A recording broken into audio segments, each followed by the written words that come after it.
The Adventures of the Mad Spicer, Episode 8, Wedding Day. The year was 1925, and Italian immigrants flooded into Chicago, and with that, the famous Chicago Italian beef was born.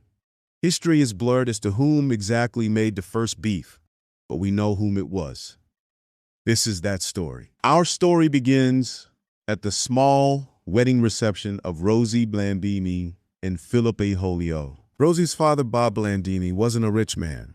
He worked at the Scala stockyards and was able to buy 10 pounds of beef at a good price. Blandini feared he couldn't serve 30 people with 10 pounds of beef and a bunch of French bread. I'm not a good cook. Blandini had help from Philip's uncle, Major Aholio, and his cousins, but they weren't good cooks either.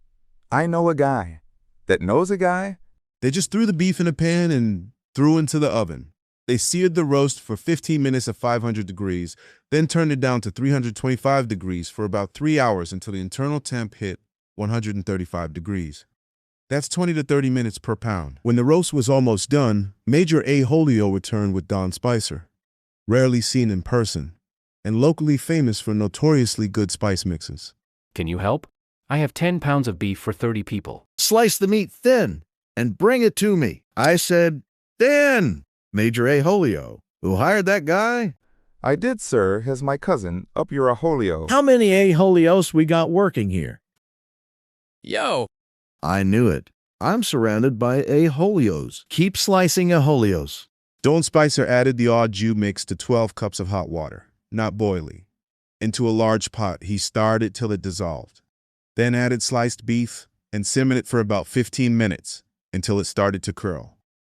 He then reduced heat and used tongs to add the beef to the bread, then dipped the whole sandwich into the au jus and served it. The mix will make 1/2 to 10 pounds of Italian beef au jus. With that, I bid you farewell. There was enough food for everyone. Thank you, Daddy, and Don Spicer. One of the rumored guests at the wedding was Anthony Ferrari, a street food vendor.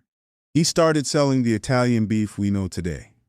When he retired, his son Al and Chris Picelli took over and opened the first restaurant, Al's #1 Italian Beef, on Taylor Street, Chicago, Illinois, in 1938. You can find this amazing Chicago Italian beef, au jus mix, and more at www.dnhspiceco.com.